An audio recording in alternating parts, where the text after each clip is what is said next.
Assalamualaikum warahmatullahi wabarakatuh. Perkenalkan, nama saya Anissa Manik. Saya dari Manajemen Pendidikan Islam semester 6. Di sini saya akan menjelaskan tentang strategi inovasi dan 4 macam strategi inovasi. Tonton sampai habis ya. Strategi inovasi adalah suatu pendekatan atau rencana yang dirancangkan oleh individu, organisasi, atau perusahaan untuk menciptakan, mengembangkan, dan menerapkan ide-ide baru yang dapat meningkatkan kinerja, efisiensi, daya saing, atau memberikan nilai tambah bagi suatu perusahaan.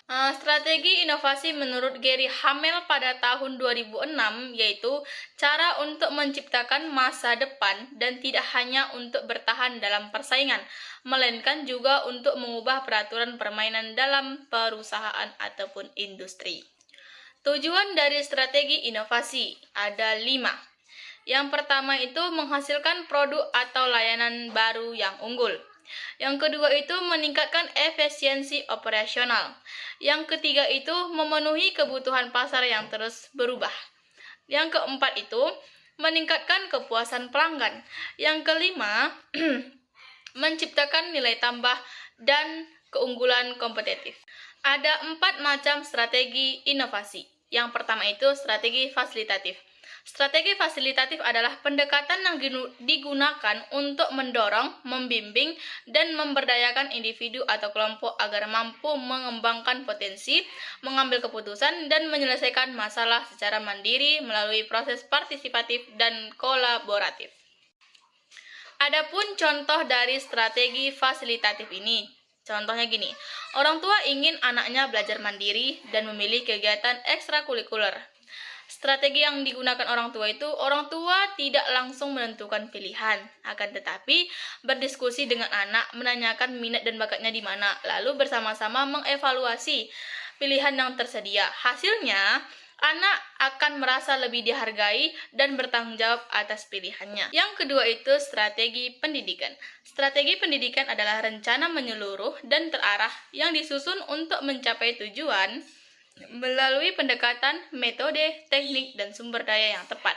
Strategi ini mencangkup cara merancang, melaksanakan, serta mengevaluasi proses pembelajaran agar efektif, efisien, dan relevan dengan kebutuhan peserta didik dan tuntutan zaman. Contoh dari strategi pendidikan itu, contoh di sekolah guru menggunakan metode bermain sambil belajar.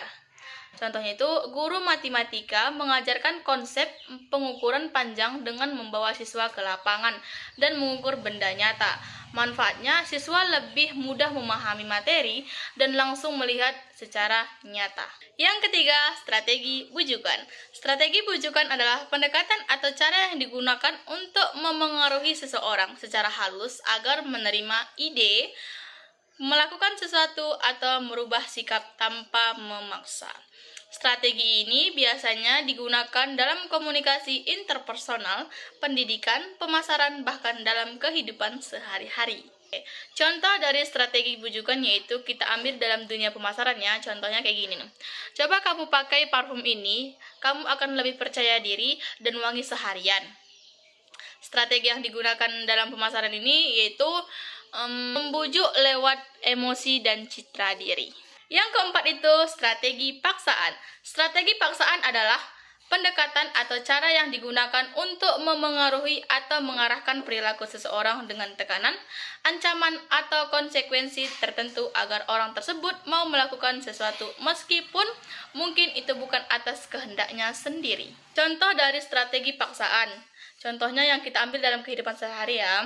Contohnya di rumah, orang tua memerintah anak. Orang tua mengatakan seperti ini, kalau kamu main HP terus dan tidak mengerjakan pekerjaan rumah, HP akan mama sita. Strategi yang digunakan orang tua itu, dia secara memaksa, tapi konsekuensinya nyata agar anak patuh dan taat kepada orang tua. Cukup sekian dari materi yang saya jelaskan, lebih dan kurang saya mohon maaf. Assalamualaikum warahmatullahi wabarakatuh.